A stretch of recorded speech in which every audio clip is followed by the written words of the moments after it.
এত বড় চুলটা কাটতেই বুকটা কাঁপলো না? खत्म।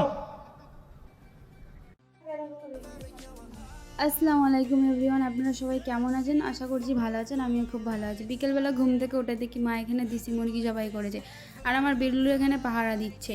সকালে মাছ নিয়েছিল, সেখানেও মাছটাকে বসে বসে পাহারা দিচ্ছিল। দেশি মুরগি কার কার খেতে ভালো লাগে, কার কার দেশি মুরগি ফেভারিট অবশ্যই জানাবে। কিন্তু আমার দেশি মুরগি দেখলেই কেন জানি না অরুচি আসে, আমি খাই না। বল না, যার থাকে তার কদর হয় না। যদি আমার ঘরে না থাকতো তাহলে আমার কদর হতো।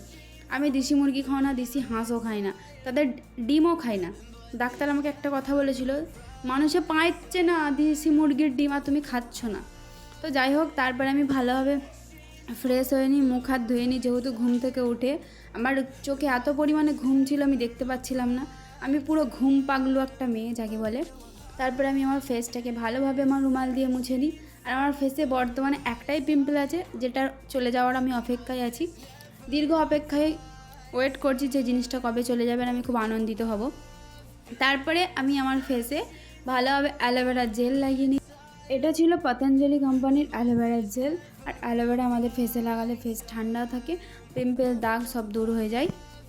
তারপর আমি আমার রুমে চলে আসি, রুমের বালিশ কম্বলগুলো গুছিয়ে নিই। এখনও এটা হয়তো ভাবতে পারো যে আমি এত গরমে কম্বল ব্যবহার করি। হ্যাঁ, আমার ঠান্ডা লাগে এখনও। ফুল স্পিডে পাংখা চলে, তারপরে আমার কম্বল থাকে। এরকম আমি না, এরকম কার কার হ্যাবিট আছে অবশ্যই জানাবে। তারপরে আমার অগোছালো জামা কাপড়গুলো আমি ভালোভাবে গুছিয়ে নিই। তারপরে আমি সব ঘর বারান্দা একে এক করে পরিষ্কার করে নিই, কারণ সেই সকালে ঝাড় দেওয়া হয়, তারপরে আবার বিকেলে, কারণ সারা দিনটা ঘুরে ঘুরে অনেক ধুলোবালি নোংরা জমে যায়। তো আমাদের ঘর যেহেতু কোনো মেঝে হয়নি, মার্বেল করিনি আমরা এখনও, তো তার জন্য প্রচণ্ড পরিমাণে সিমেন্টের ধুলো থাকে। তার জন্য ঝাড়টা একটু বেশি দিতে হয়, আর মুছতেও হয়। তারপর এখানে আজকে আমি আমার শখের চুল কাট দেंगे, জীবন থেকে চলে গেছে। এ এ ই অতটা কাটো না পা। এইটুকু করলে কি ভালো লাগে? সত্যি এইটুকুনি করে দেবে? দেখতে কিরম ভালো লাগবে বল? না, তুই করো না গো আপা, এখন মাছ মাকে মেরে ফেলবে। এটা আমার প্রচণ্ড শখের চুল।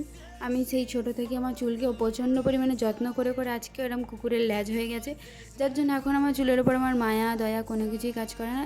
ওকে আমি কেটে ছোট করতে চাই। আর আমি চুল কাটবো আমার ভাবির মেয়ের, মানে আমার বোনের রিয়াকশান তোমরা দেখতেই পাচ্ছ, ওর আত্মা বেরিয়ে যাচ্ছে। তারপরে আমি চলে আসি ফাঁকায় আমার চুলটা কাটার জন্য। তারপরে আমার মাকে ডেকে নিয়ে আসি আমি।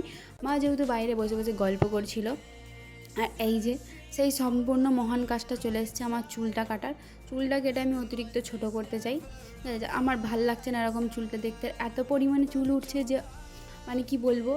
বাল্যবিবাহ শুরু হয়েছিল, কিন্তু আমার বিয়ে হতে হতে আমার বাল সব চলেই যাবে, এরকম আমার অবস্থা।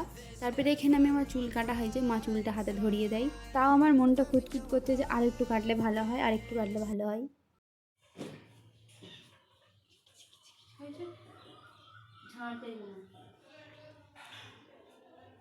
চুলটা কয়টুকু লাগছে, তুই কেটে দিয়েছি মনে হচ্ছে। হ্যাঁ দেখি, ভালো, তোমার খবরটা কেটে দিলে, চুলটা কেটে দিলে। আবার তোমার মায়া নেই তোমার চুলে, বলো? সত্যি নেই?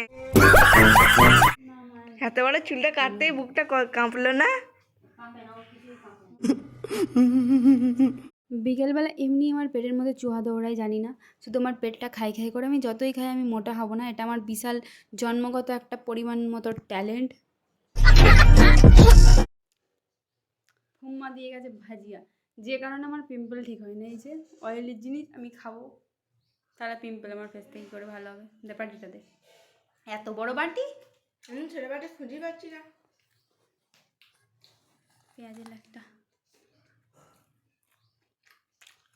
চলো। আজকের ভিডিওতে এতটুকুই ছিল। কেমন লাগেছে অবশ্যই জানা, লাইক কমেন্ট শেয়ার করতে তোমরা একদমই ভুলবে না। থ্যাংক ইউ সো মাচ আমাকে এত সাপোর্ট করার জন্য।